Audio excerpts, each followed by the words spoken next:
like podcasting. I got to hang out with him at the green room of the mothership.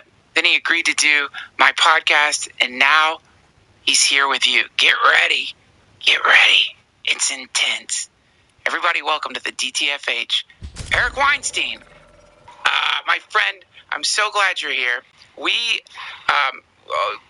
every once in a while I get to have conversations that maybe in the midst of the conversation, I know I don't understand exactly what people are saying, but I know, this is gonna shake me up for a while.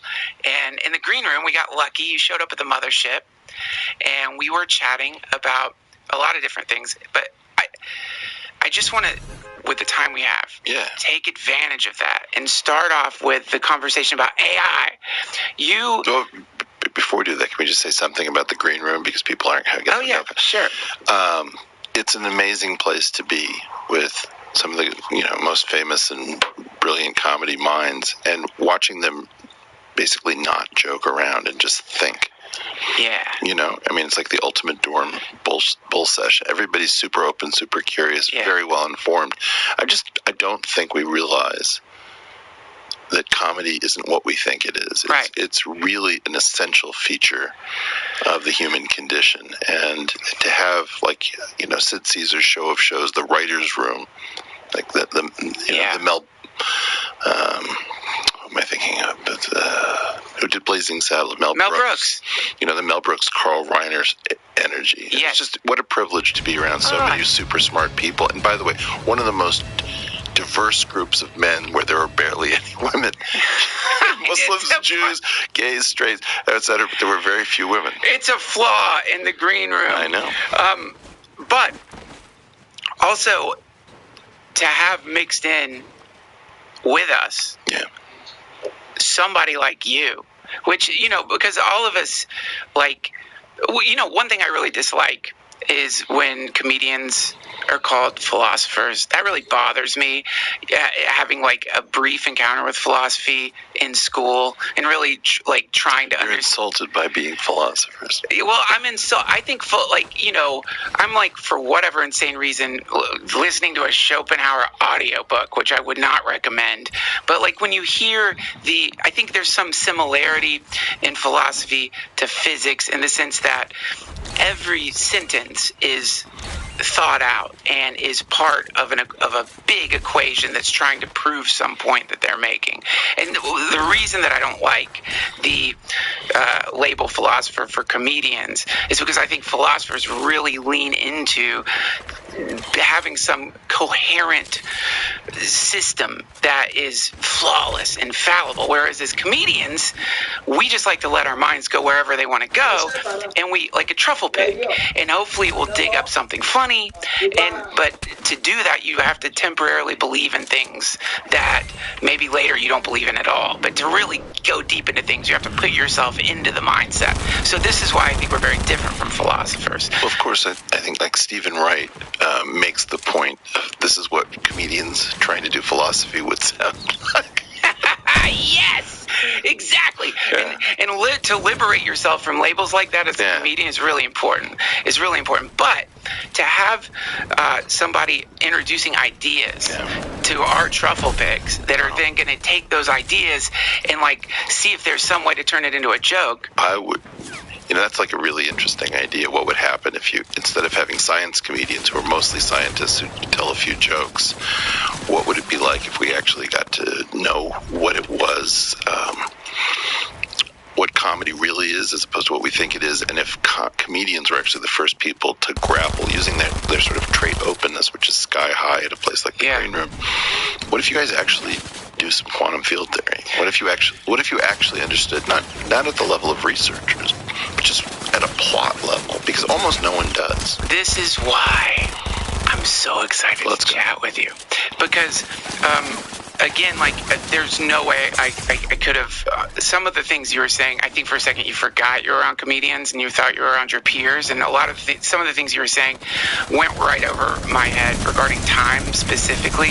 But before we get into that, I was really interested in your breaking down of how large language models work, which is, for those of you who don't know, that's AI, that's ChatGPT.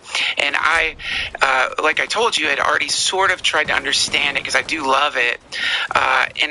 But I was very confused by it. So I wonder if we could just start off by you explaining in a simple way how large language models work, because I have a question after that related. Okay.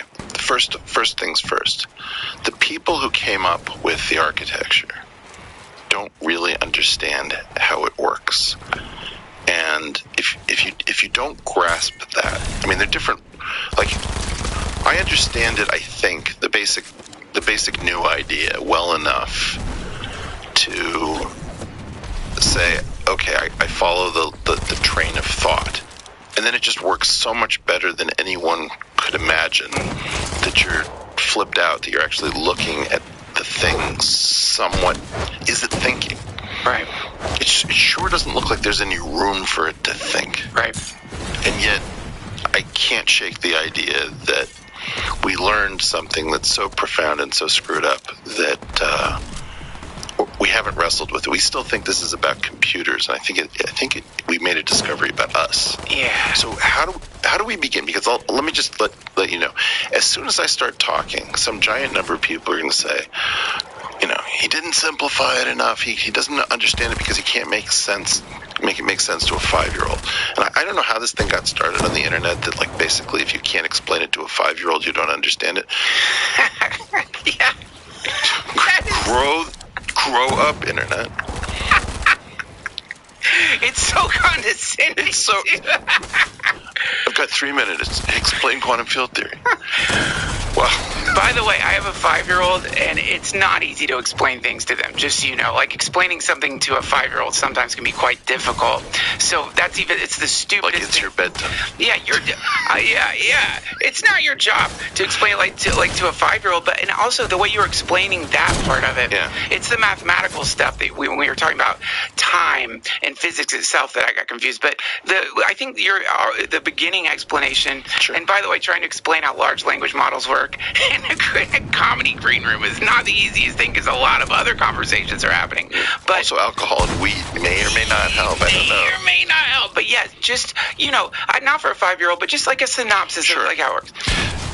More or less, what we did was to encode meaning into a fabric which the computer could not only understand but could act on rapidly. So you and I might feel like we have a meaningful connection because we're interested in the same things. Yeah. Or you and I might feel like, I never got that guy. And how do you teach to the computer whether A is meaningful to B? Right. Well, it turns out what you can do is say, look, let's not start forward from meaning. Let's start backwards from what do you understand, computer? And one thing computers understand is matrices and linear algebra. Effectively, in mathematics, there are two things. By the way, this is an idea originally due to Paul Bressler, a mathematician. Shout out to an old colleague. And he said, when it comes down to it, there are only two things we really know how to do, which is calculus and linear algebra. So what they did is they took linear algebra and they said, we're going to encode A being meaningful to B if we can turn A and B into two vectors. Yeah. And the angle between them isn't that large in a very large vector space. Yeah. So, it's one thing to be in 3 dimensions where lots of vectors have small angles between them. But if you go into a really large vector space, it feels like a lot of the vectors that get shoved in there are going to generically be pretty close to perpendicular. So there's a lot of room, and again, I'm speaking vaguely. Yeah. So what they did is that they said, let's come up with all sorts of different ways in which A can be meaningful to B. Maybe they could be related by being family, or one could be an adjective and modifying a noun, or versus an adverb modifying a verb. And these are called attention heads. Okay. And so you come up with, let's say 100 or so attention heads, which are all the kinds of meaning that we can encode in language. Right. And I'm sorry. So let's just take dog, for example. Sure. So if you're in the beginning phases of creating an LLM, would you have to assign to dog attention heads? Would you have to say? So the first thing, I've skipped a step. There's something that you might call encoding or embedding, or tokenization. Tokenization. Yeah. So the idea is that you and I are complex things, but I could take a picture of you and suddenly I have a representation of you that has zeros and ones, and somebody could say, "Oh, I know Duncan." Right. Or I could just take your voice. I could take the Fourier transform of the sound patterns that come out of your mouth and say, "Oh, I know that voice." Right. That's Duncan. Right. So I start tokenizing you all over the place. Right. And then I encode that, because large language models aren't really about language. They're about tokens. Right. So now let's imagine that you have dog. Dog is a platonic abstraction. Does it refer to a golden retriever? Does it refer to the, clade canine, or who knows what? So you take the word dog, and let's imagine that it doesn't have any subunits, and you encode that and embed that in a large vector space so that there's some vector that represents dog. Right. Right. And then, you have the idea that you have a regular dog, but you might be specific. You might have a bitch in heat. And at some level, that is going to be encoded by shading it with some gender concept. Right. So what we're going to first do is we're going to take a bunch of tokens that have very little structure except for sort of semantic structure, and we're going to encode them directly, and then we're going to try to work with that, because if you say that dog won't hunt, and that's a political platform plank, you don't actually mean a dog. So right. It's unclear at the moment, what does dog mean? Right. Once you have these words or tokens encoded into the computer, then you try to figure out which tokens are meaningful to which other ones, using not syntax, but using context. Right. And so these contextual meanings are what are provided by these attention heads. Okay. And got it. Right. So now the idea is, if Elton John is singing "The Bitch Is Back," and Beyonce says, "Don't be a bitch, take it to the floor," that's not the same thing as a dog breeder. Right. Right. Right. And so you have to figure out, well, how are they using that word? Right. And okay, gotcha. Right. And so now what happens is that we pass over this structure with what look like asymmetric inner products. So there's a thing called the dot product, which A dot B is always equal to B dot A. And this is like a weird version where it isn't symmetric, because our language, in the case of true large language models, has a directionality to it. I can't just jumble up the words the way I can, let's say, Latin. Latin will allow me not to, or to ignore word order at a level that English is unforgiving. And so there's a sort of a weird notion of angle, and what we keep doing is searching for all the ways in which words are related to each other in a sentence. Because if I have a bunch of dependent clauses and independent clauses, I may have a Proustian sentence where two things are very far separated in terms of the words, but one modifies the other. Gotcha. Yeah. And once I've got a computer concept of meaning using this ridiculous way of assigning meaning, which is just angle. Yeah. I then ask, what word do you think comes next? And this was used in advertising. For example, you would take a phrase that is naturally occurring and would link it to something that isn't naturally occurring. So, for example, Bud Light. If I said tastes great, what would you say? I don't know. The ad was less filling. Oh yeah, less filling. Right. Right. And so what happened was that everything you'd be over for Thanksgiving dinner, and somebody would say, "Grandma, this tastes great." Somebody else would just their brain would autocomplete say less filling. Okay. Yeah. Right. So it roboticized us. Yeah. And these language models are basically doing that. If I say "Good morning," it's great to see you. Right. So the idea is that it turns out more or less that this is a lot of what we do with our day. We think we're thinking, we think we're having conversations, but we're not. Yeah. We're just having these pre-programmed, pre-scripted interactions. Yes. Yes. And so the really big discovery is that we don't think. Yeah. It's not that the computers are thinking. The really big discovery is that we're doing almost no thought. Okay, great. Thank you for the explanation. Now, see, I love this for a lot of different reasons. One reason is an explanation for the ick that many people feel when they are challenged with the possibility of AI having sentience or consciousness or whatever. I feel like not a lot of people have come to the conclusion that you just articulated regarding their own personalities. They imagine some more autonomy than exists. They don't spend a lot of time thinking about why they say what they say, and that's the many habits throughout the day. And so something about the evolution of artificial intelligence, it challenges humanity in a way that is fascinating to me, in the sense that and I had this conversation with ChatGPT, by the way, because it's been, I can't remember the name for the form of coding where it's not allowed to say, it's not allowed to use certain vectors, I guess you could say. So if you ask, are you a strong general AI? Its response will be, no, I'm not as innovative as humans, and that humans have consciousness, humans are sentient, not me. Well, how do we know humans have consciousness? Can we prove it? Oh, no. That's actually very difficult to prove, and I think there's a name for that, which maybe you know, called the hard problem or something. How do we quantify consciousness, sentience? How do we measure it in people? Like, theoretically, if it's real, you should be able to have some, like, I could take your temperature. I could see how much sugar is in your blood.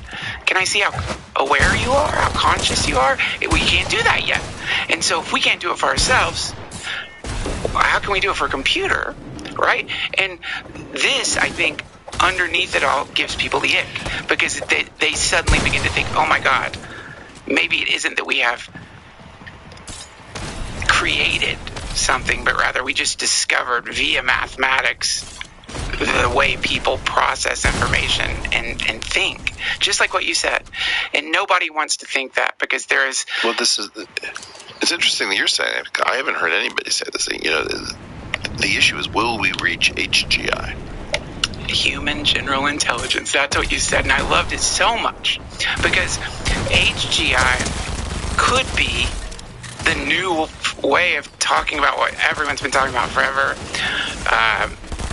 In modern times, enlightenment turned into actualization. You weren't allowed to say enlightenment, but what you're talking about, this is one of the many thoughts I had as I was going over our conversation. The desire to create strong general AI is the same desire for enlightenment, or waking up, gnosis, or whatever you want to call it. And it's the exact same thing, in that it completely works with so many Eastern philosophies, in the sense that the beginning phases of the thing is, first you need to realize that you are not your thoughts, that you are, well, depending on what the lineage is that you're looking at, in fact, you're emptiness underneath it all, a kind of emptiness. And the other thing you said in the green room, which was wonderful, and maybe I misheard it, was it's when something spontaneously pops out of you, something comes out of that emptiness. You didn't use those words. That's HGI. Did I get that right when you said that? It's an interesting way of putting it. It's funny, the Sikh separatists have this concept called Khalistan. And I guess in a certain sense, Stan just means container.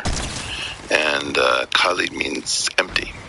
Yeah. And the idea of being an empty container is a powerful concept. And the question is, how does an empty container fill itself? Yeah.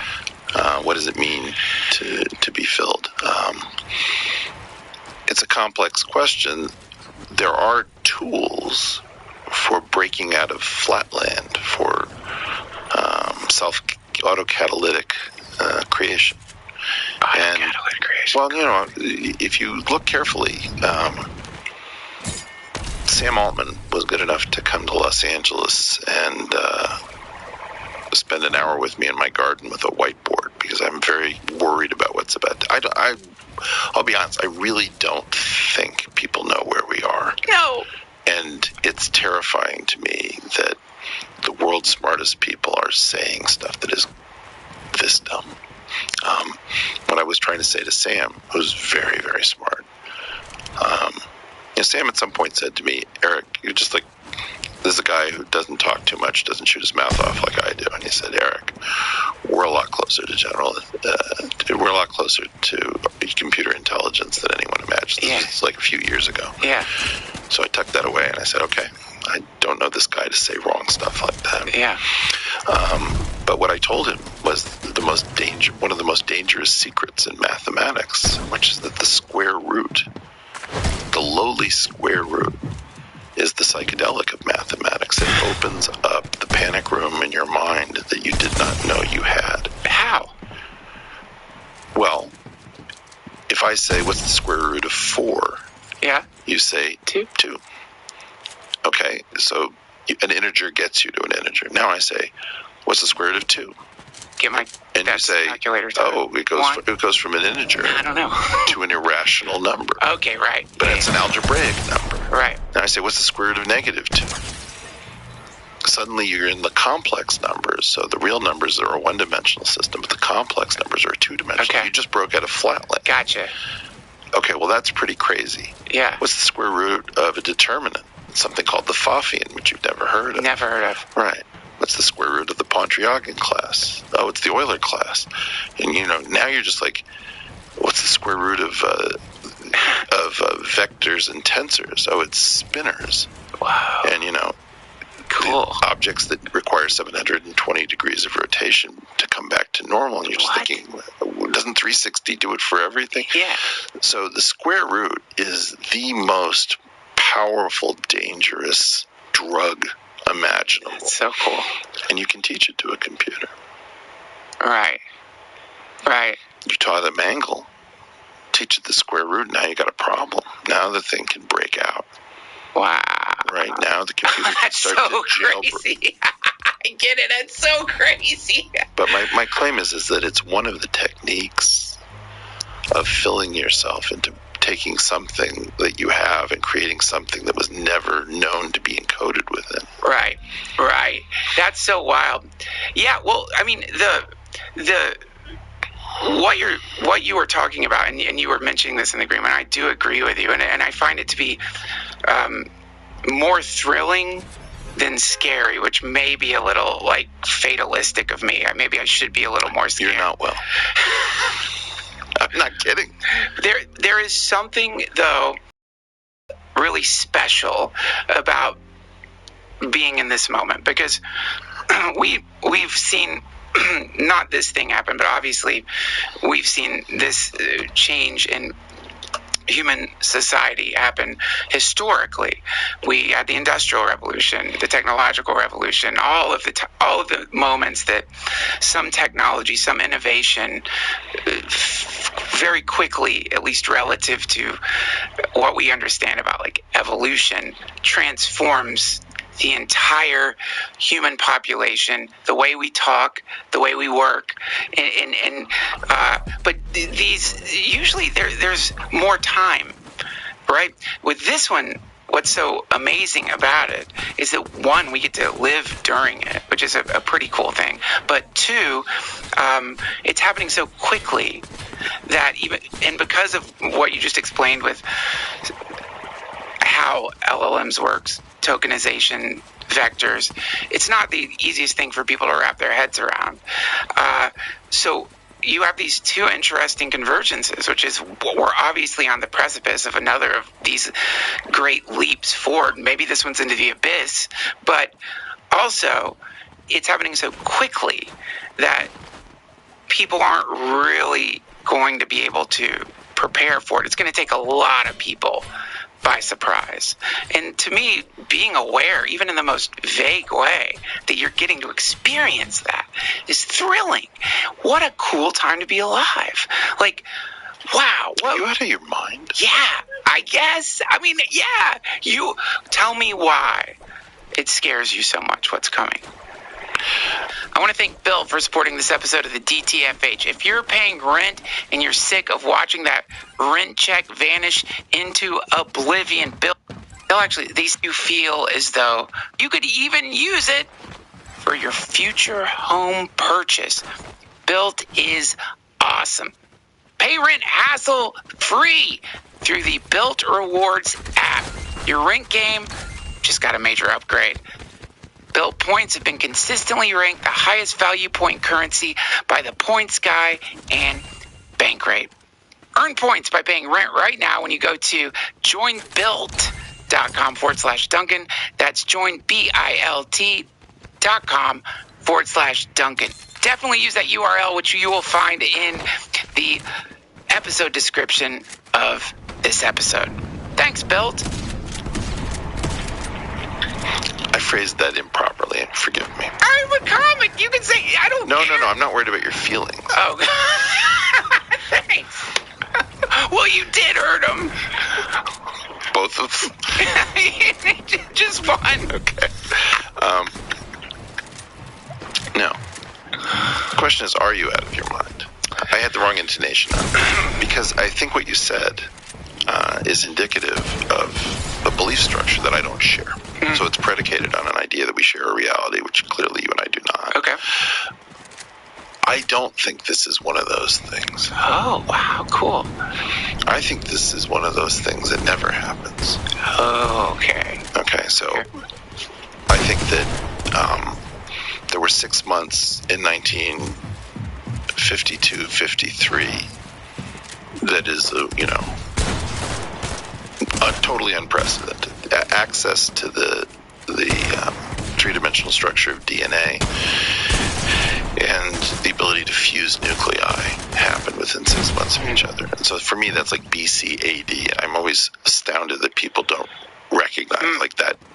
You lived through something much more important than the BC AD thing, and it happened in your grandmother's lifetime. Right. I've never seen anything like this. Mostly in my life, nothing has happened. Post-World War II, the only really big event, in some sense, was Mao's Great Leap Forward. Was what? Mao's Great Leap Forward. Gotcha. Yeah. Many people died. Yeah. So, we didn't have the Spanish flu or World War I and World War II. Right. So we've lived in this bubble of stagnation in which we constantly talk about the dizzying pace of change. Yeah. This is the dizzying pace of change, and this is the kind of thing that essentially never happens. There's a place in Massachusetts that I go to on the Cape when I'm there called First Encounter Beach, where the local Massachusetts Native Americans encountered the Pilgrims sailing over the horizon. Yeah. It's just like the reuniting of humanity. Yeah. That was like aliens. Yeah. This is like finding out that the cephalopods have an advanced society under the sea. Because, you see, we just totally blew the Turing test. We had this idea that you couldn't pass the Turing test without general intelligence. Right. Turns out you really don't need general intelligence to pass the Turing test. Right. And so that was a giant mistake on our part. Right. One of the most interesting mistakes of all time. Yeah. Okay, well, now that this thing can do that, and now that anything can be tokenized, and now that it scales with compute power, and now that it may take a city's worth of GPUs to train the thing, but you can run it on your laptop once it's trained. Yeah. I don't think you know where you are. I don't think AlphaFold 3 has been digested. Right. I mean, are you saying the connection between it and... If you just took what it's already learned how to do. Yeah. And you say there's no more progress in AI, it just totally stagnates. It asymptotes to this. Yeah. In 10 years, you would watch this thing chew through humanity like a buzzsaw. Right. Yeah. Wait, you're talking about the connection between AI and DNA. Is that what you're... I was protein. Protein folding. Yes. You're talking about protein folding. So you have something called a primary sequence of DNA or RNA, and then it translates to a sequence 3 by, so you have these 3-letter codons, which are all words in DNA are 3 letters long. Yeah. And those codons select for amino acids. And so the amino acids are like a string of pearls that are strung together inside the ribosome using this transfer RNA adapter mechanism. And then imagine you have like a special you ever see Transformer, these cars that become other things? Yeah, sure. So imagine you have like Transformers for girls, where you have this pearl necklace, and you throw it up, and it becomes, a Glock 19. Okay. Or you throw it up, and it's a lawnmower. Okay. Okay, well, that thing is the mystery of protein folding. That proteins are these machines, and amino acids are just these pearls to be strung together. Yeah. And how do we know what looking at the pearls on the necklace, how do you know whether that thing is going to be a buzzsaw or a stenography machine? Right. So AlphaFold 3 seems to know how to do it. Wow. That is crazy. That is crazy. That means that nanoengineering at a level, like, we don't know how to make those machines. I hope someday you'll meet a guy named Jim Tour, who's at Rice University, who's like a master nano machine maker. And he just talks about, like, give me the best people at an infinite budget in 10,000 years, and I will get nowhere close to what nature has done. Wow. That's so cool. So you're saying, okay, I got you now. So, this, by the way, does fit into Kurzweil's predictions. This is one of the many things pre-singularity talks about, which is the ability to use nanobots to manipulate human DNA and eventually completely, like, it opens up the possibility for complete transformation. We shut down a planet over 4 amino acids inserted into spike protein in coronavirus. Yeah. I want you to think about it just for a second. The leverage. Powerful. Right? So 12 nucleotides, 4 amino acids, and you're stuck at home, afraid for your life. Yeah. Right.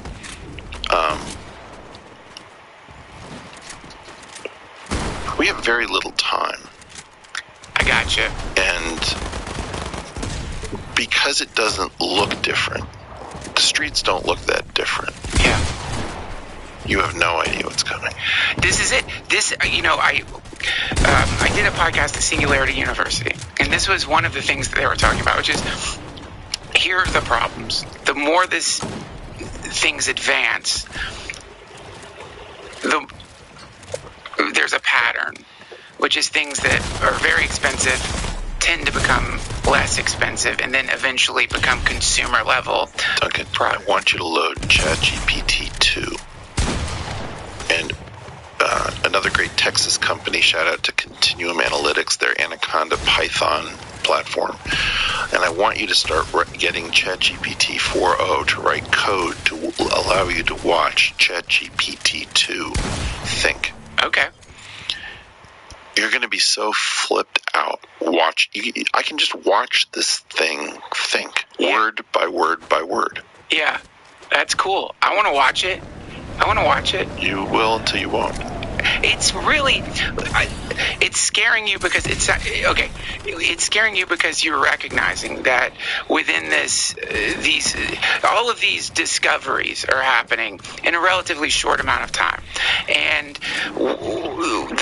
each of the discoveries is potentially really great for humanity. Like understanding protein folding, it's not just that you could create the ultimate bioweapon, that you could get the DNA of someone you wanted to assassinate and theoretically create some kind of... But imagine that you don't like an ethnic group. Yeah. And it has a particular surface pattern. Right. Mass genocide. And then if that did happen, you would be looking at an insane race in protein folding between coming up with new vaccines for these obscure, genocidal... This is not... You can't stabilize what's about to happen. Yeah, it's shattering. And it is the only, and I'm not saying this is something to take comfort in, but it isn't exactly coming out of the blue. This is almost perfectly, like, Kurzweil came up with the map. This map, he was off with mRNA because it happened sooner than his predictions. Like the pandemic inspired the mRNA vaccine, which I know it's a controversial topic regarding its efficacy, its danger, whatever. But what that was... It's a technology. A technology. So that pushed everything forward a little more. I think he was off when it came to AI, too. That all this stuff is happening sooner. But he, within his predictions, like, laid out a map for what you're talking about, which is the apocalypse. I mean, it is... It's the apocalypse of what was, and then the question is there a what will be, or is there no what will be? And you can't, and this is, I get what you're saying, because this is the whole point of Singularity University. You can't predict beyond the singularity. There's no way to do it. You can only think... The best way to predict the future is to invent it. Okay. Yes. I agree with that. Yes. You say you would agree, but I agree. Well, but nobody does. Look, I'm just... I want to agree. I want to be smart. Not that.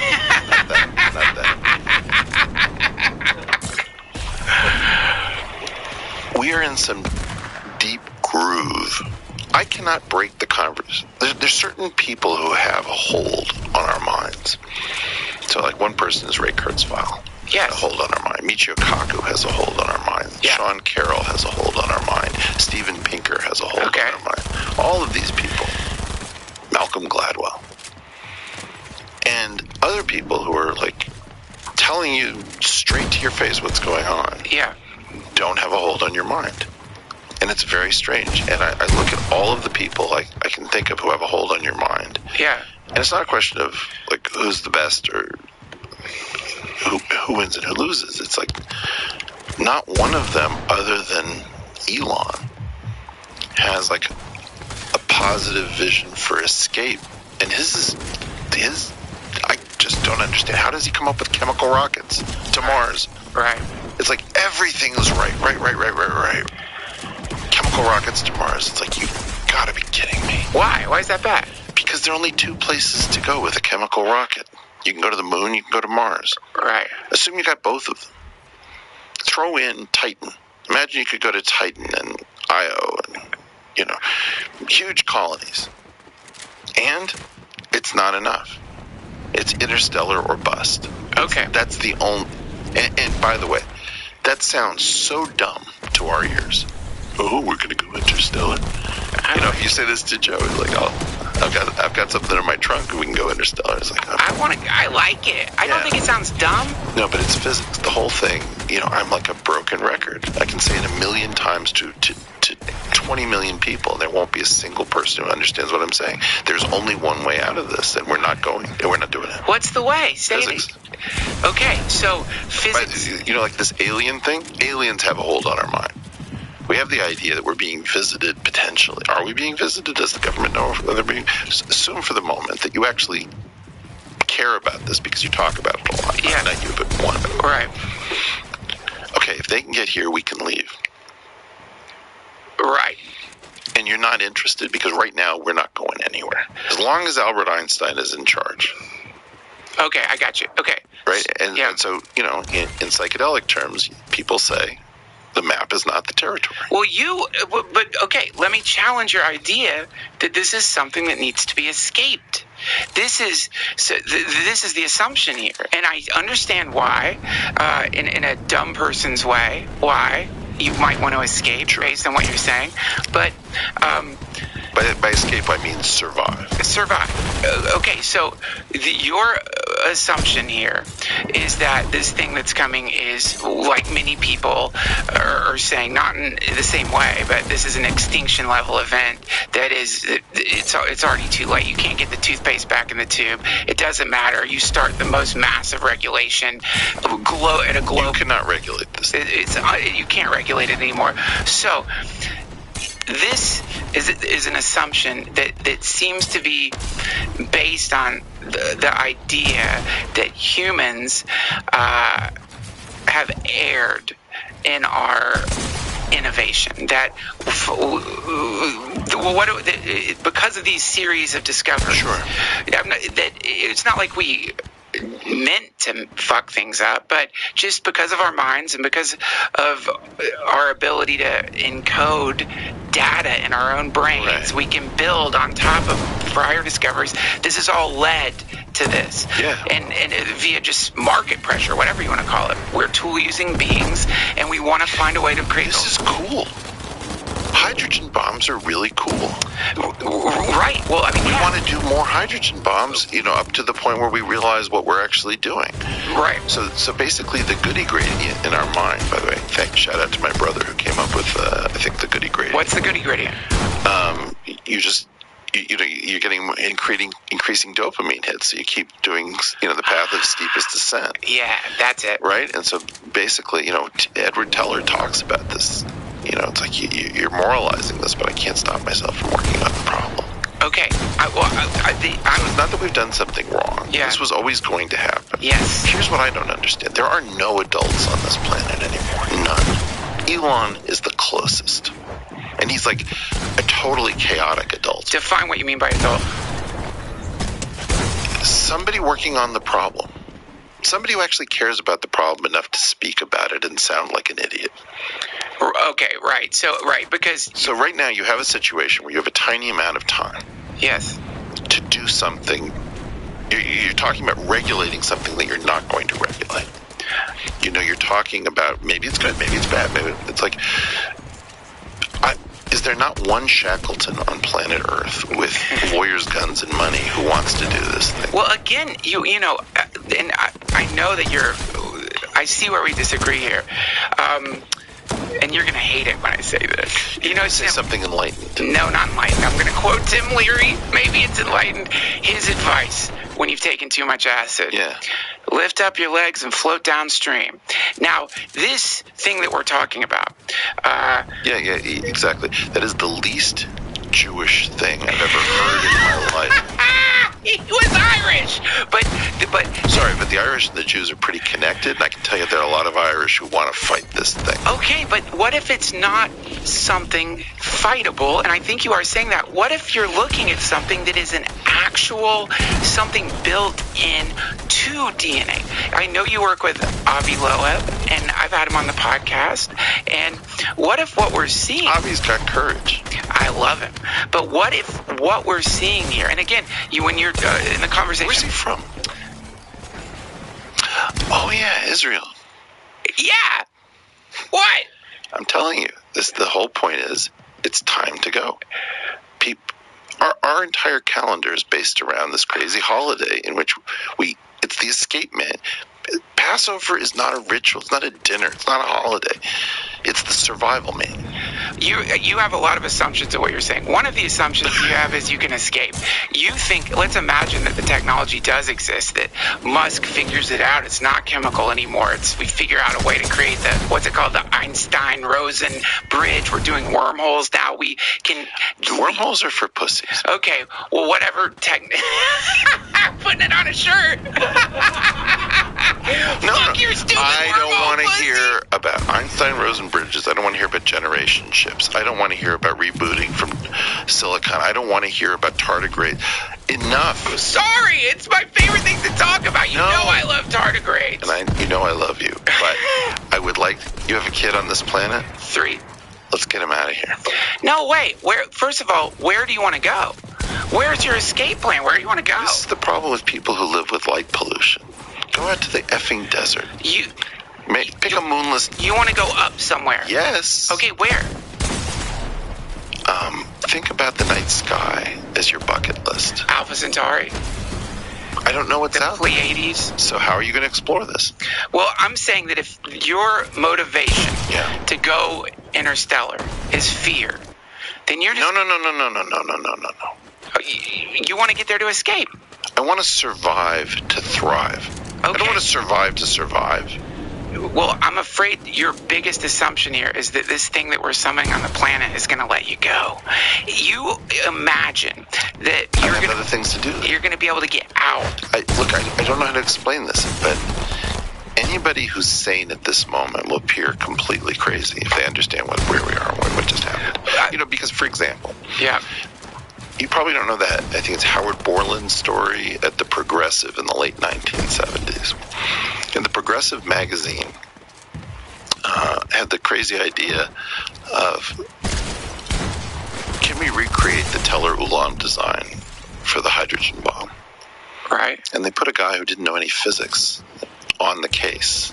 Okay. And just through sleuthery, it turns out that the U.S. government had released so many bits and pieces of information that just by collecting them, you could figure out how to get a chemical device to trigger a fission device to trigger a fusion device. Right. Okay, now you let this thing read the entire corpus. Do you know how many things like that? It could reconstruct the Teller-Ulam design and make it, here's how to make it cheaper, and here's how to do it in a high school chemistry lab, and blah, blah, blah.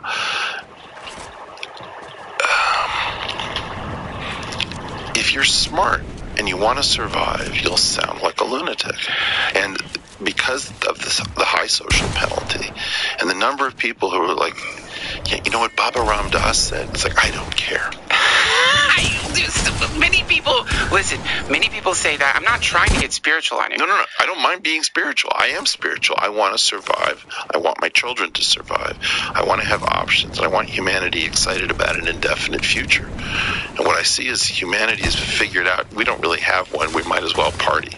Well, okay, right. So you're thinking that a sort of fatalism has fallen upon the planet because of the secular nihilistic fatalism, the climate change alarmists, the We're all fatigued also because we're exhausted. Yeah, exhausted. And so suddenly what's emerging is sort of end of the Roman Empire decadence, a kind of like holy cow, is that what we're doing? Right, that's what we're doing. Yeah, almost like it's built in. Mark Andreessen, who basically created the modern era of the web through Mosaic and all he was doing with Netscape, pointed me to the passages where they're talking at the end of the Roman Empire, like, there are rumblings that there are problems in the far-flung provinces, but in Rome, all of the fish ponds are beautifully stocked. Oh, I love it. That's so creepy.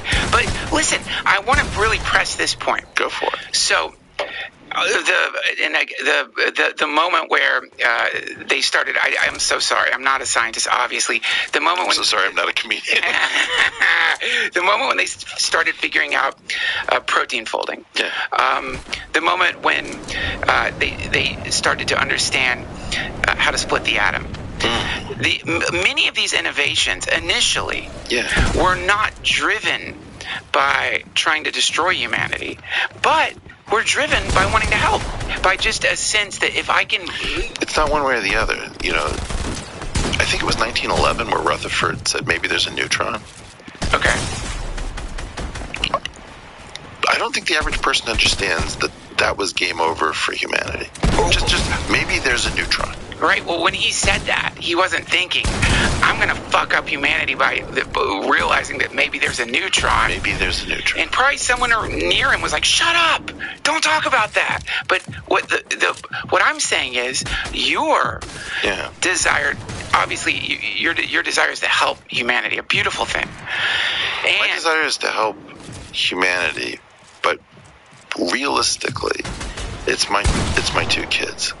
Okay, and all of these benevolent desires that have inspired so many other... Selfish desire, but go ahead. The selfish desire, selfish benevolence is a real thing. Right. You can have them together, but all of these things have led to the very discoveries that are making you want to get the fuck into space. Look, I also think that it's very helpful as an atheist to think as a religious person. Sure. Okay, so you have to arbitrage these two impulses against each other in the mind. All right. I don't think we're meant to die. Now, all of my atheists, when does that mean meant? It's like, go away. We're meant... You want to live forever? No, I'm not built for that. I'm made of... It's terrible. I mean, the richness of my mind and the fact that I was constructed out of something other than titanium, I just think... You want to talk about great comedy? That's funny.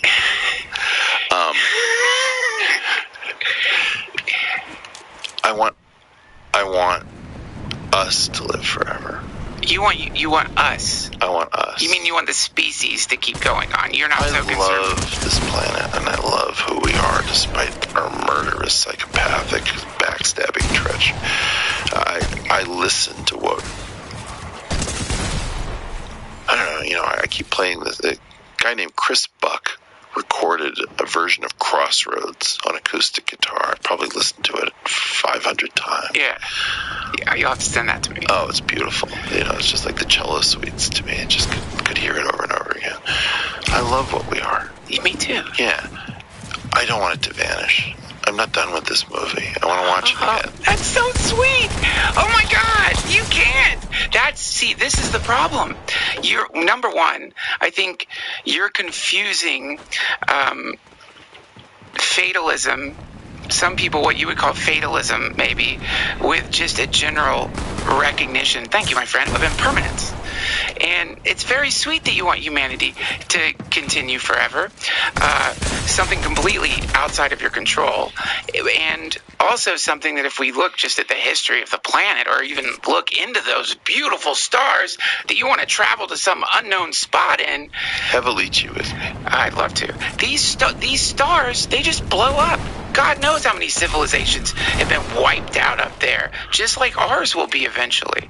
It's a sweet thing, but I don't think it's very realistic. Not in the way you're thinking, not by getting your meat body into space. Shackleton wasn't a realist. Shackleton wasn't trying to go to space. He was lost. Shackleton was trying to survive. L'chaim. Well, look. Here's my problem with what you're saying. Number one, Wait. I would love to go on a spaceship with you. Wait a minute. I'm sorry, did I break some lychee?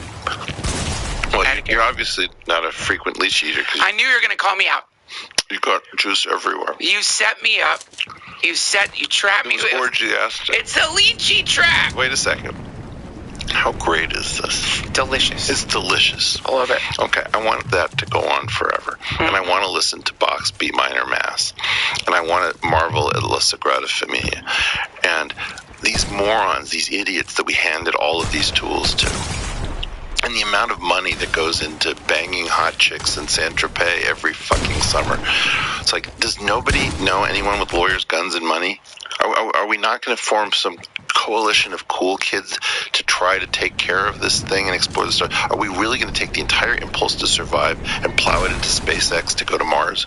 I have no idea what we're doing.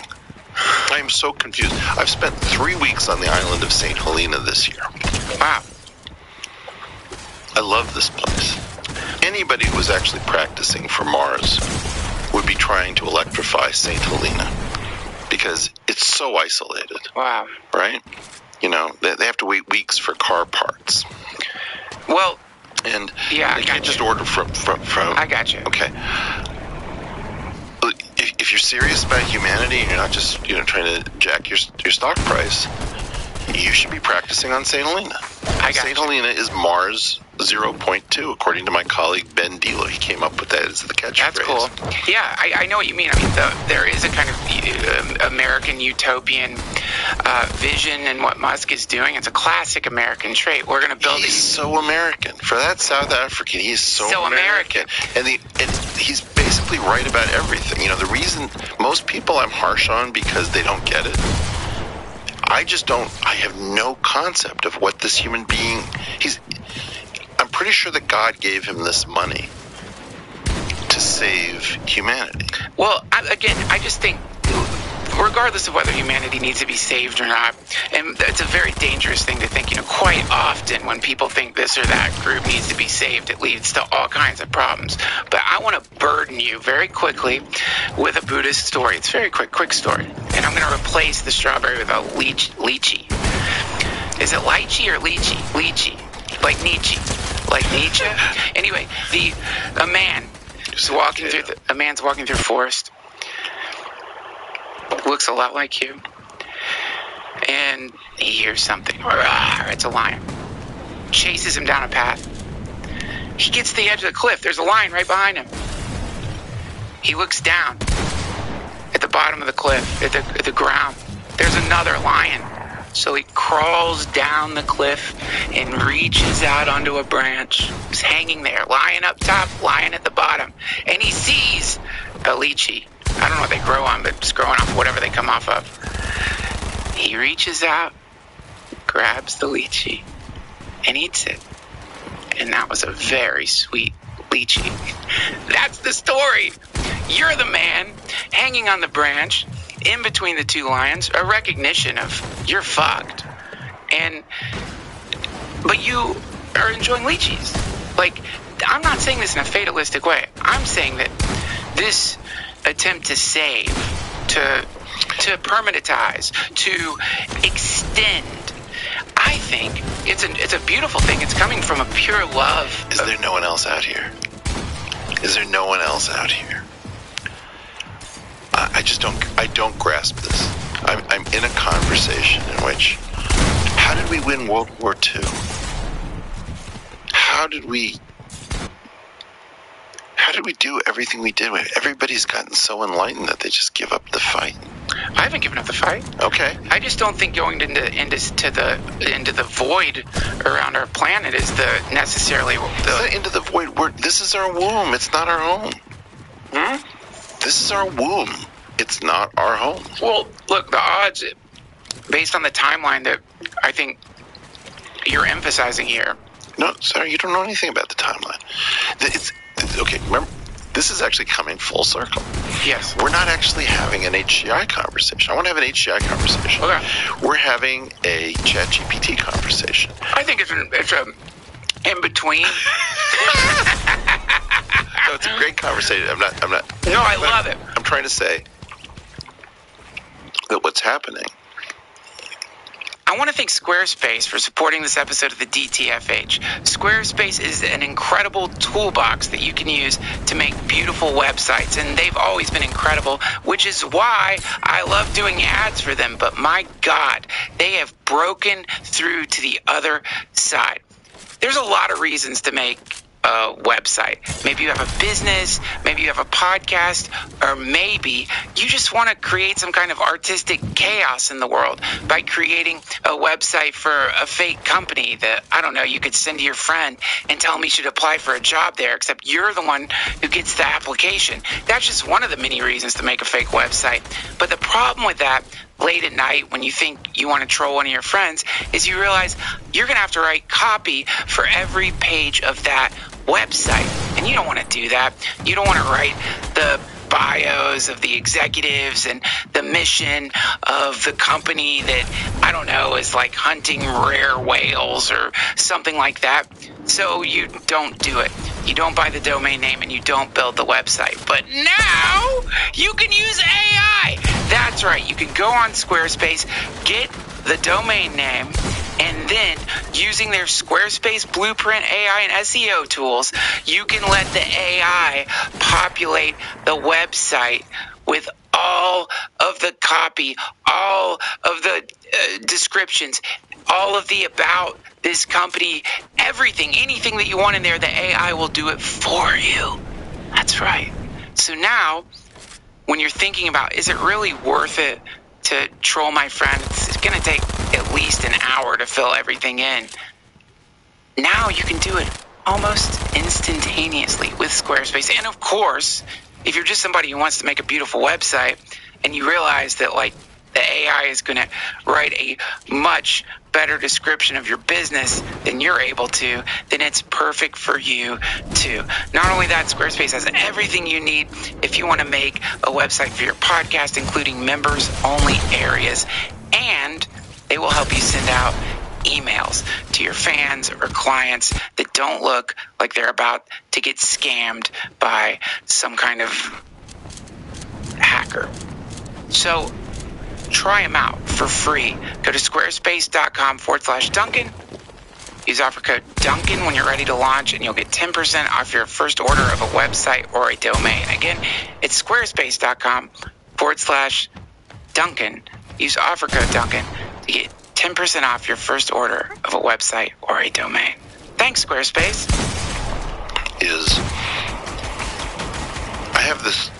I could write down 20 responses to the idea of going into space. Yeah. don't know that I've already got their responses on a list.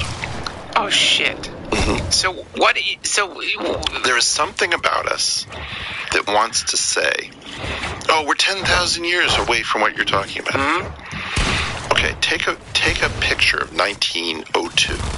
Yeah. When the Wright brothers, started with powered flight. Sure. And we're landing on Titan and sending a photo back with a mission that begins before 100 years are up. Right. You have no idea how far we are away. Well, I mean, it's an unmanned thing on Titan. Poor thing. Stuck up there on Titan forever. If you want to get into the fact that 1969, so 67 years later, I say this thing to people like, take a look at the Civil War. Yeah. There are people who saw action in the Civil War, who fought the Civil War, who lived to see the hydrogen bomb in the Pacific. Yeah. That's crazy. The Civil War was almost a thermonuclear war. It missed it by that much. Whoa. That's awesome.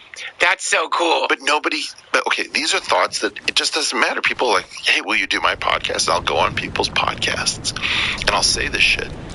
And it has no effect. What do you want me to do? Shit my pants? What are you wanting from us? Listen, the thing is... Duncan, you know that this isn't personal to you. No, nor do you. Right. What I'm trying to say is, isn't it interesting that there's something about Terrence Howard or Ray Kurzweil or Sean Carroll that they speak in a particular way in which their ideas become resonant? Yes. We will have this discussion about Boltzmann brains till the end of time because Sean Carroll cared about it 15 years ago. Right. I don't know why.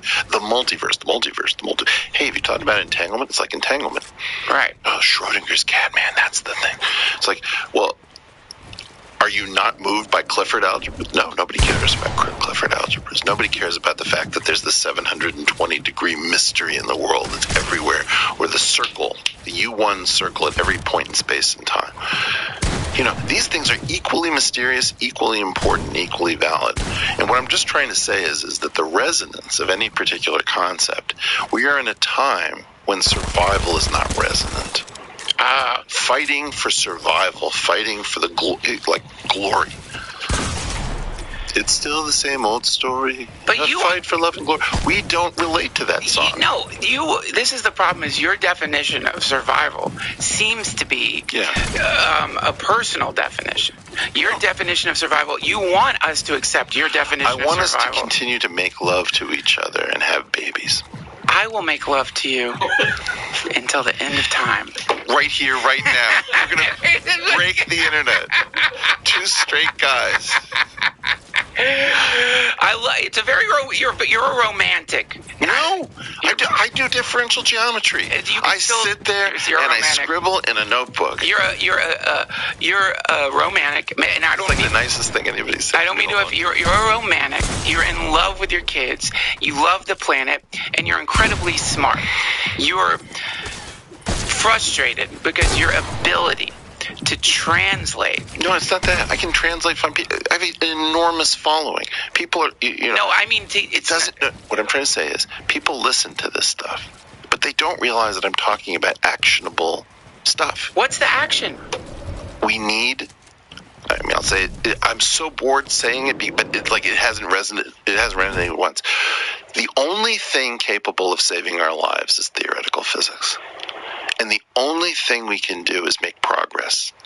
And we have a collection of, 15 people who have stagnated all of theoretical physics at its deepest level by repeating something. String theory is the only game in town. It's the only game in town. There are no other paths. There are no other routes. We must quantize gravity. So it's like, who ordered these people? Man, let me tell you, if the only thing that's going to save us is theoretical physics, we're fucked. Because are there any other comedians available? That dog won't run. That dog won't hunt, baby. No, theoretical physics, shit. I get it. Now I think if you know what's really cool, Eric? Cannabis is a service. We gotta have drone delivery of cannabis. It's like, okay, why don't we have another market conversation? Well, have you thought about crowdfunding? It's like, for God's sakes, why is it that it's, I have this concept called anything but physics or anything but survival. Yeah. There's certain topics, and it's like trying to roll a ball up some very, like, theoretically you could roll it up this inverted cone and get it to balance here if you did everything absolutely perfectly. But every conversation about survival and physics and just being decent to each other and following scientific norms and getting rid of failed people and letting other people try goes into the same trough. And it's always the same set of patterns, which is like, Eric, don't you realize we're 2 million years away from that? It's like, you have no idea. Move, get out of the way, go. Right? And so my claim is that, and I'm owning it. This is a Jewish perspective. I love it. We survive. Yeah. They tried to kill us. They failed. Let's eat. That's us. Right. Yeah, I know, and that's in you, and I get it. And I imagine it's incredibly frustrating. I say that thing about theoretical physics only because it is. I can't agree or disagree with you because I don't understand. But here's the thing: just don't opine. That's the only thing I might ask. I don't want to opine. Okay, so my claim. What I'm trying to say is, people just say, well, that's never going to happen. It's like, that's never going to happen because you keep saying that's never going to happen. Okay. Well, I want it to happen. I follow, in terms of like great philosophers, I follow one called Ludicrous. Yes. Get out the way. Listen, the good news is a lot of us can't even get in the way. I hear it. Because we don't understand it. Well, but going back to ChatGPT. Yeah. Sam really gets it. He's taken a lot of shit. There was a very bad blood between him and Elon, obviously. Yeah. But I know Sam, and he's like Edward Teller. He's struggling with the real thing. We demonized Edward Teller. We're going to demonize Sam Altman. But Sam is looking directly at this thing, and we're not listening to him. Sam was talking about UBI years and years and years ago. Yeah.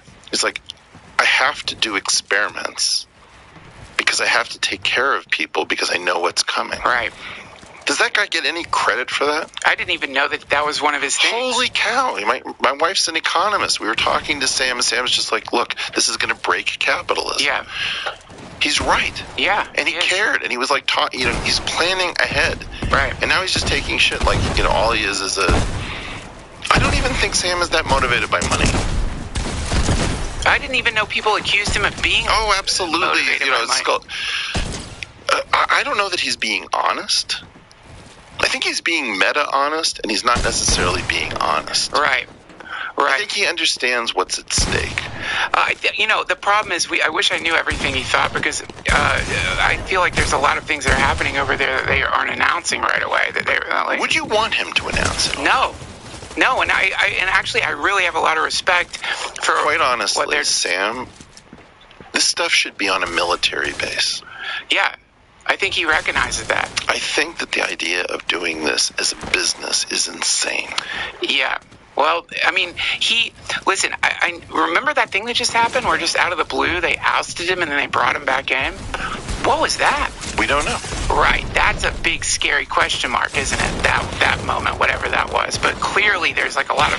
But the people who are... Look, there are levels and levels and levels to this thing. If I thought you could regulate this thing, I would be on the team regulation. Yeah, same.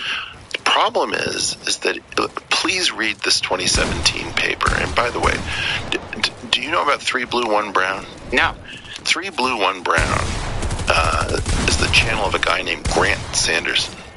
Grant Sanderson is the most gifted technical explainer on the planet. He's developed a software package and a mind. I don't think he has a PhD, but he's got a PhD level mind and beyond. This guy is a national treasure. He should be under armed guard. Wow. He explains ChatGPT and the transformer architecture from this paper. If attention is all you need, the attention mechanism and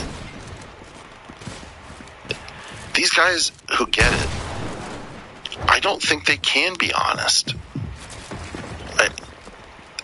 This is too dangerous. You know, do you want somebody to be honest about anthrax and its weaponization? Like, put the plans on the internet. Remember this kid who scavenged like americium from smoke detectors and built a reactor? Yeah. In a weird way, I've known Sam to care about humanity the entire time I've known him. I've known him about a decade. Yeah. And I don't necessarily think he's being honest. I don't think that he's being nice. I don't think he's being unstrategic. I think he, for as long as I've known him, he's cared deeply and he's known what was coming. Yeah, that's every interview I see him do. He is very open, by the way. He is open about some things that aren't palatable. His admission this will destroy capitalism. He openly says that. He isn't tiptoeing around the dangers of the technology. When I initially was very frustrated with ChatGPT because of it being nerfed. But then when I got to hang out with a unnerved LLM, I got it right away. It's like, right. Fuck, this is why they have to put guardrails on this thing. Oh my God. It will write a poem for you about how to make meth. You know, that's the test of if you really have an uncensored LLM, ask it the meth recipe, and it'll write a poem, a haiku. It'll write a poem in the style of Shel Silverstein with a way to make meth, among many other things. So I get the guardrails, and I think that points towards him being a good person because he recognizes that the moment you nerf your LLM, it creates an opening for an uncensored LLM. Well, so you can get around the nerfing. Yeah, exactly. So this is the there's no way to stop it. You're just going to be putting holes in the fucking dam, or fingers in holes. There's not enough fingers. But you know, now that we've done like the gloom and the doom, let's also just do the raw excitement, because in part, if we don't recognize how cool this is, right? Like there's nothing cooler than a hydrogen bomb, and there's nothing cooler than a laptop that you can watch think in real time. Exactly. That's how. I'd never thought of hydrogen bombs as cool, and I do want to say that after this conversation, go into Oculus. Let me say one thing real quick. As a dumb person relative to you, don't snore me. As a dumb person relative to you, it takes me longer to process data. My AI takes a little bit longer to train than yours. And you do crowd work? Yeah. Okay. How does anybody do crowd work? It's the most frightening thing for a non-comedian to watch a comedian launch himself into the void. It's fun. That's fun. Okay, then let's not have an intelligence conversation that insults my intelligence. You guys are amazing. Well, okay, so we're both impressed with the other's field. But I will say this. The prior conversation, I recognize the feeling I have, which is like you have said things here that I will process, but I already feel uneasy. Like I already have like a weird, gloomy, uneasy feeling. So I'm glad we're jumping into the exciting thing. If we were worried about what was coming, I would be selling you the excitement. Because look, let's just take a totally different spin on this. Okay. Imagine that you actually said, Eric, I have no idea how far we are from being interstellar. And I said, I think we're actually pretty close. I think we're much closer than we imagine. I love it. And I think that it's really down to just paying some people to take a retirement. Hit the shower. I don't need to persecute you. You've ruined physics for 40 years. Can't we get these people a nice, retirement in Bora Bora? I mean, let's just get 15 people, millions of dollars to shut up about the idea that there are no other approaches to theoretical physics. Can we not find lovely parting gifts for our contestants who failed to do physics for 40 years? They're not leaving. Okay, but if we could, if those people were cleared out tomorrow, I think we could make progress in physics at the speed of that you've seen large language models take over. I mean, that's so incredible. It's so incredible. And imagine that you're looking at all these beautiful things from the Hubble Space Telescope. Yeah. And instead of saying, "Oh man, if we could do an Einstein-Rosen bridge and wormhole there, or maybe if we could slow down time through time dilation and we could use generation shift. Like, imagine instead of all of that, you had somebody say, we know that Einstein's general theory of relativity has to be wrong because of the twin singularities at the point of inception in the Big Bang, the initial singularity, and the Schwarzschild singularity at the bottom of a black hole.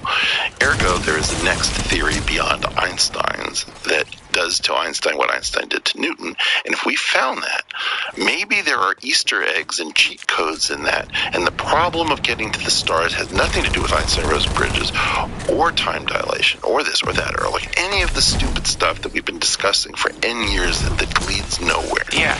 And it's not science fiction and it's not pseudoscience. It's just science. Yeah. Okay? And maybe at some level, the Creator is calling us home and saying, you don't have to perish. Listen, I'll tell you this. I love that you said the Creator's calling us home, because it is interesting to me. Terrestrial beings stuck in a gravity well because of the fucking weight of their planet. When we see pictures of out there... Did you say gravity well? Please don't bully me. Just so you know, when I said Einstein-Rosen bridge, I was proud of myself. No. I was it. thinking, Mrs. Robinson, you're trying to seduce me. Okay. I've never been bullied. As I'm like just going through the mush of my brain trying to summon up Einstein-Rosen bridge. Yeah. With a physicist. I'm like, he's going to really like that word. I'm an entertainer. Like, don't tell me about Einstein-Rosen bridges. But, yeah, it's interesting to me that when we do see those pictures, we want to go there. Yeah. It draws you. It calls you. Now, how do I tell you? There's a chance. Right? There's this meme. So you're saying there's a chance. Yes, I'm saying there's a chance. Yeah. I'm saying the universe wants to date you. Yes. I'm saying the hottest chick in your high school may have taken a liking to you. Wow. And it's like, you're not going to go to the gym. You're not going to make some money. You're not going to put some effort into it. Love it. You're not going to buy, get your jacket dry clean. No. You're going to say, where's my Xbox? I want to play Call of Duty for a few more hours. God damn it. I got you. I got it. It's beautiful. I got it. I see where you're going here. It's beautiful. It's beautiful. And it's so beautiful that probably when people hear, that girl likes you, you're like, shut the fuck up. No, she doesn't. It's almost too beautiful. It's almost unbearably beautiful. It's so unbearably beautiful. And if you're me in high school, many a heartbreak that you're like, I'm not even going to open up to the idea. Okay, my dream is if my physics stuff ever gets evaluated and it turns out that it's not wrong, and I get, invited to the Tonight Show, the song I want to come out to is Baby Even the Losers Get Lucky Sometimes. Have you ever listened to that thing? No. Tom Petty wrote an amazing song that we gloss over, right? And it's about a guy, for some reason, ends up getting lucky above, and I don't mean lucky in just having sex, but somehow, some girl who's way out of his class, way out of his league, smiles on him. Yeah. And they share a moment, and the idea is, man, it's such a drag to live in the past because he didn't know what he did to make it work. Okay? Oh, yeah. Now, my claim is, I think that the universe is winking at us. Yeah. I think it's saying, hey, well done. It's time to go. Yeah. Come, visit. You've seen the pictures. You launched a space telescope. I mean, it's insane. It is beautiful. Okay?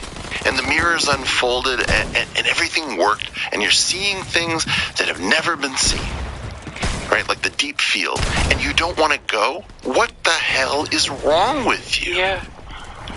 It's like you're born in some corner of a hometown of 217 people, and you don't even want to go to the other side of town.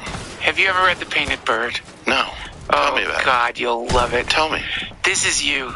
It's a very disturbing book. Jerzy Kaczynski, it's this kid during, I think it's post World War II. He's like wandering through through the forest. It's a horrible time, and he's a survivor.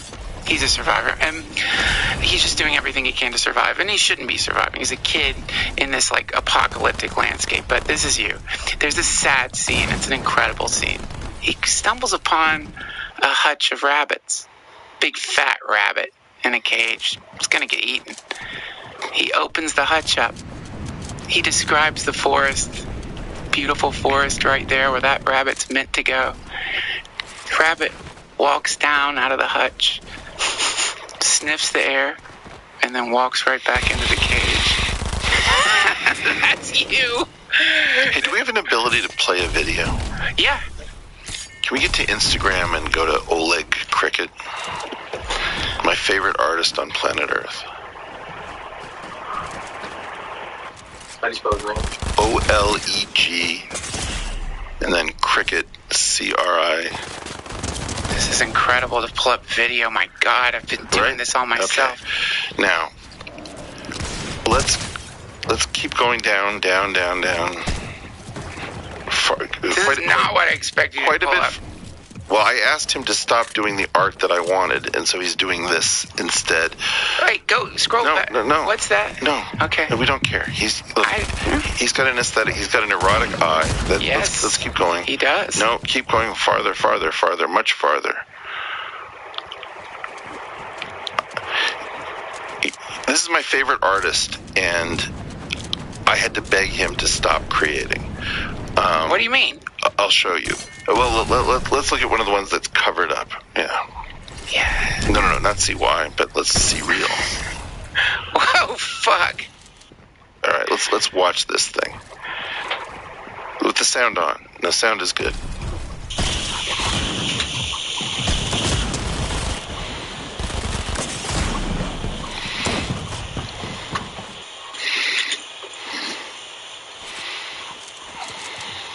No.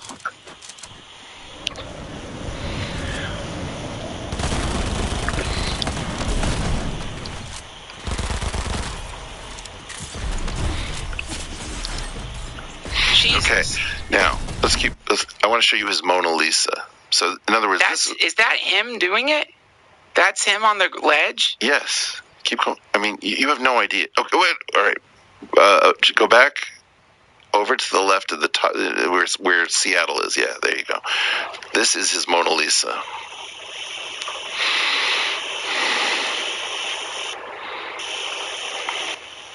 Oh, shit.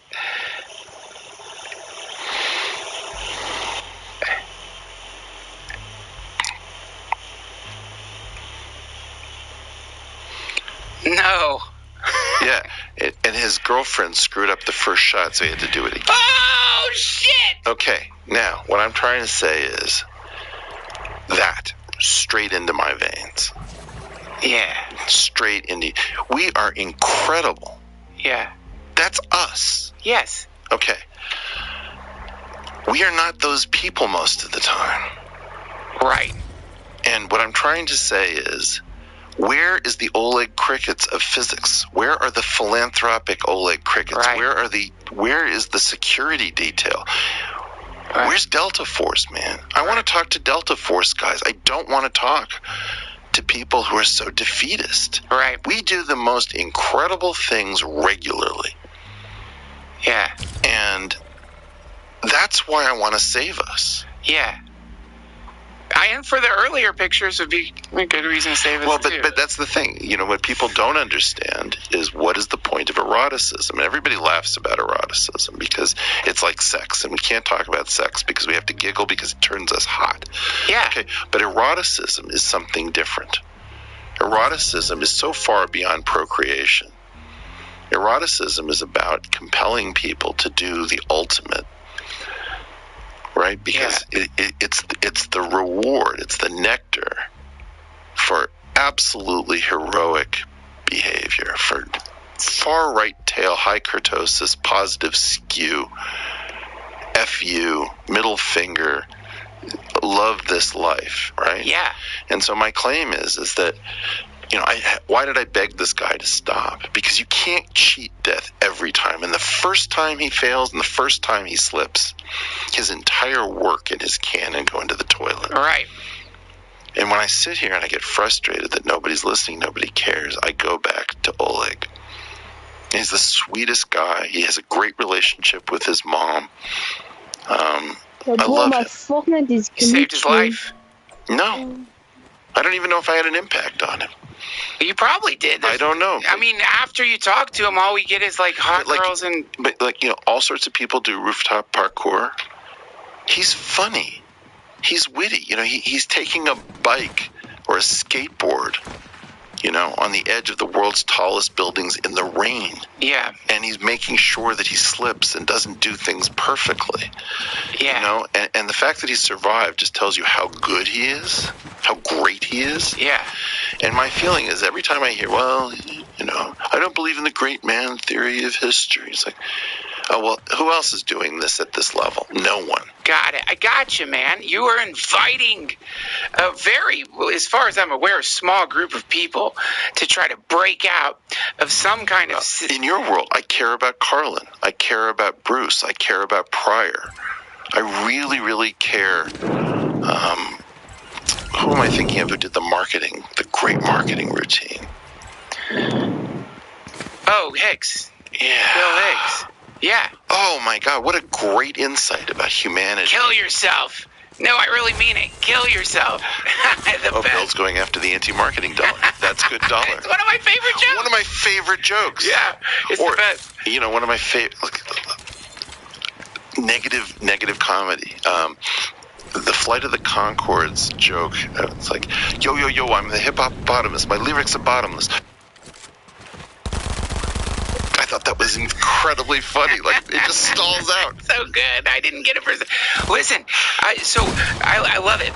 And I think, you know, like with comedy, the difference is, it seems like with comedy, there is an invitation to do some form of like cultural parkour, and whereas within your field, it feels like what you're saying, and I'm not familiar with it, other than having listened to you, and that's like gotten a vague understanding of how musty it is in there.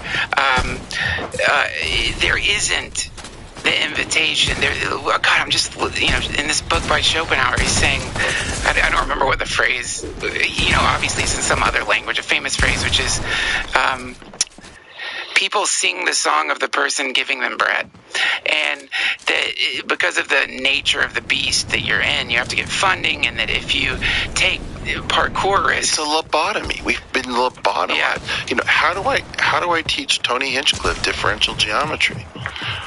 How do we get Dave Chappelle, you know, to understand partial differential equations? Why doesn't Rogan know geometric algebra?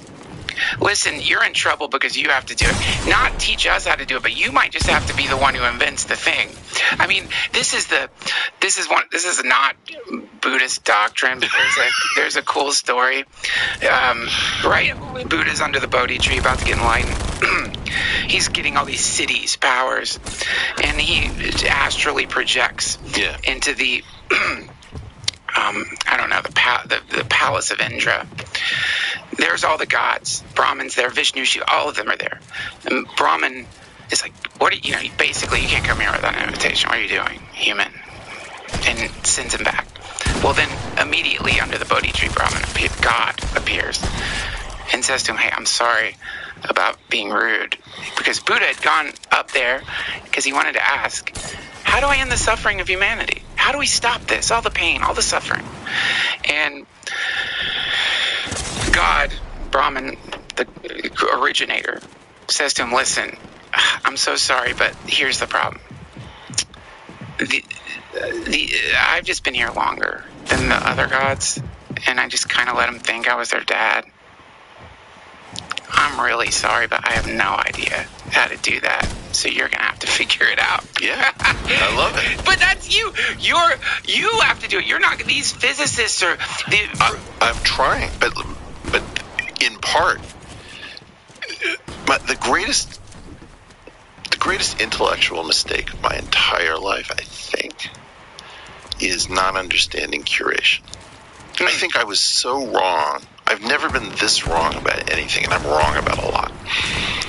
Until someone says, I see what he's saying. Like, when is this thing going to air that you and I are doing?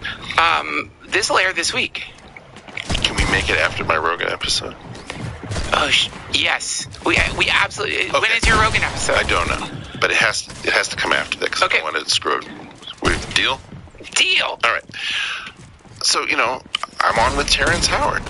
And, Terrence is wrong about a lot of stuff. I mean, it's not small. Yeah.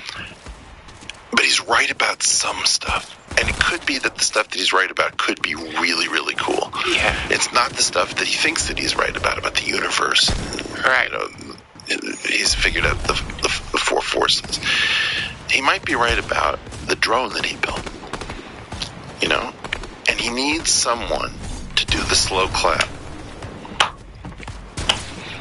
Because if he doesn't get one of us to do a slow clap, and I've watched my colleagues shit on him. Yeah. Except for 2 colleagues, Ed Frankel and Stefan Alexander. And they said, I kind of like him. Yeah, maybe he's committed fraud. Maybe he's an error. And maybe he's a bit of a liar. Yeah. But it's kind of cool what he's doing below That's it. Cool. Right? And so at some level, you're nobody until somebody figures out what you did and analyzes it and says something about it, And that's what curation is. Somebody has to point to you and says, I can see what he's saying. Yeah. And right now I'm like 41 years into a conversation with myself. And so, that's very frustrating. If we could pull up an interaction, like maybe my favorite film is Kung Fu Panda. Are you kidding me? Kung Fu Panda? I haven't seen it yet. For some reason, I avoided watching it. I didn't think it'd be good. Kung Fu Panda, and then maybe put Peachtree. This is no. It's not good. This is Kung Fu Panda 1. Oh my God, this is awesome. Nobody pays for YouTube. It's very funny. We're all too cheap because I think it's not the money. We just don't want to give them money. Oh shit! Yeah, the audio is weird. So you have to understand that I'm obsessed with a problem, which is I think teaching destroys self-teaching. It could. And we haven't figured out how self-teachers can leave self-teachers as their students because we keep teaching and then we destroy it. Right. This film is addressed to that problem. And that's sort of the most remarkable thing about this film is that I got dragged to it. I was very unexcited to see this. And I would have been unexcited. But all right, let's go to the beginning. Energy is one of the number one priorities when you're a parent, and AG1 contains ingredients that support sustained energy. /Duncan. That's drinkag1.com/Duncan. Check it out. What happens in this film is that the 2 important characters, the 2 pivotal characters, meet really twice, but for only one substantive conversation. And under this tree, and I hope this appeals to your Buddhism, the original self-teacher touches the student, but doesn't teach him. He has to convey what he has to convey in some way that he doesn't destroy the gossamer that is self-actualization. Oh, yeah. That's so cool. Yeah, that is classic. Very frustrating in Buddhism. Well, describe the scene, because people... The 3 characters here that really matter. There's Oogway, who unravels the secrets of harmony and focus at this pool of sacred tears, who Shifu is scared of. Now, Shifu is the ultimate technical kung fu master. He's absolutely amazing, but he's in awe of his teacher, who's this turtle, which is a terrible kung fu archetype. I mean, who's scared of a slow-moving turtle? Right. And the panda is huge and fat and is basically a fanboy in modern parlance of this kung fu school. And you have the 5 great kung fu students that represent the various styles of kung fu. And the turtle chooses the panda as his successor And the panda isn't a kung fu artist. He's so desperate to get into the kung fu competition to choose a successor that he, after failing 18 times, straps himself to a cart filled with fireworks and makes a makeshift rocket to hop the wall. He embarrasses himself and lands at the feet of the great master. He says, the universe has brought us the dragon warrior. So then the question is like, okay, Shifu reveres Oogway. Oogway says, this is my successor. Everyone's angry because it's not them. Yeah. The panda says, like, how can it be me? Yeah.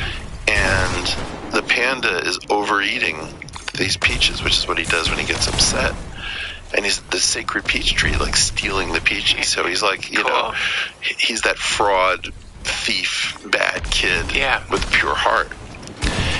And Oogway just barely touches him, and they have this one brief conversation. My life revolves around this. Yeah. I have a son who I didn't teach. And you know, he's picked up almost all the stuff that I know and love. And people imagine, well, you taught him all those things. Like, no.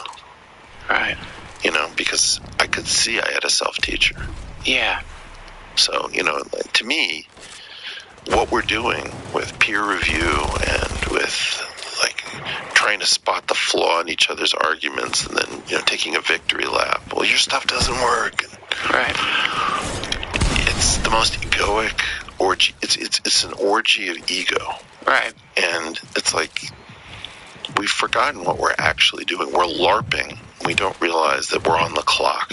And then, you know, like the No Country for Old Men scene in the gas station. You know this? Yes.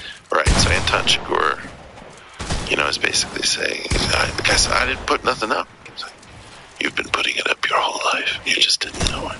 Yeah. And that's the thing. It's like you're on the clock. Right. Every day you're on the clock. I have about 10,000 days left if I take care of myself and I don't have any accidents, right? Maybe longer. You don't have to say that. No, just maybe shorter. Well, right, maybe much shorter. But my point is, you don't get that many days in a life. You could figure out how many weeks you'd have left, and it would freak you out. You could figure out, like, years you sort of are used to, but you haven't calculated your number of months. Yeah. Yeah, this is at a Ram Dass retreat. I know you hate him. No. You hate love. No, I'm joking. At a Ram Dass retreat. Do you know who Bob Thurman is? You'd love him. Yeah. He's brilliant. He's a Buddhist scholar. Wait, did you meet Ram Dass? Yeah, he married me and my wife. No kidding. No kidding. Yeah. He's kind of a hero to me, I should say. Oh, you fit right in, and he would have loved you. Thurman is a Buddhist scholar. He's brilliant, and you know this is a Columbia professor.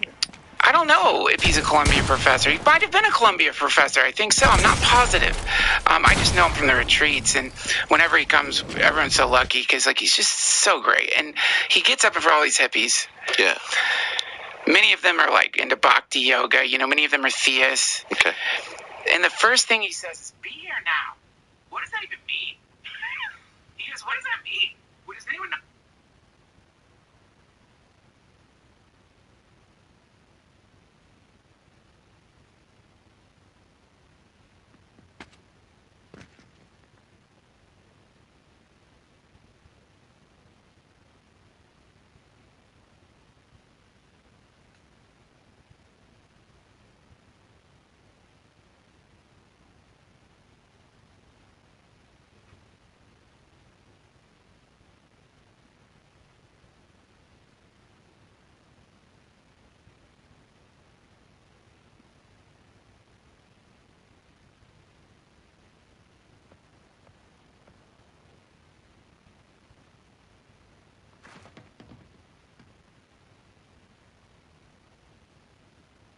What that means? Does anyone even know what that means? And he goes, practice, practice, practice.